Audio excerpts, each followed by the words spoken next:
প্রতিদিনের চিন্তা ও প্রার্থনা। 14 ফেব্রুয়ারি। দিনের প্রধান চিন্তা। আমরা যদি উচ্চতর গুণগুলিকে বিকশিত করিতে চাই, তবে আমাদের ধৈর্যশীল, অধ্যাবসায়ী ও নিষ্ঠাবান হইতে হইবে। মুখস্থ করা যায়। নিরঞ্জন ভক্তের চিত্ত হয় পুষ্ট জগৎ জননের স্তন্যপানে। হৃদয় স্পন্দন তার বাজে ছন্দ সুরে, জীবন সঙ্গীতে অখণ্ড মিলনে।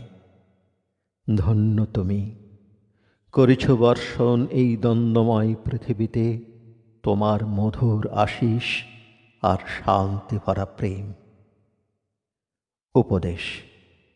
কেহ যদি তোমায় আঘাত করিল, সেই আঘাতের বেদনাকে গৌরবমণ্ডিত করো। কৃতজ্ঞ হও যে তুমি এই সূত্রে তোমার নিষ্ঠা ও ভক্তি প্রমাণ করিবার এক সুযোগ পাইয়াছ। মানুষের শক্তি ও জ্ঞানের পরীক্ষা হয় এইভাবে। দুঃখ ও বেদনার মধ্যেও তাহার মনের সমতা কেমন বা কতটা। তাহার এমন সমত্ব ও জ্ঞান থাকা চায় যে সে জীবনের ঘাত প্রতিঘাত সহ্য করিতে পারিবে। প্রার্থনা। হে প্রভু, আমি যেন একাগ্র ভক্তি ও অবিচলিত বিশ্বাসের সহিত তোমার পথ অনুসরণ করিতে পারি।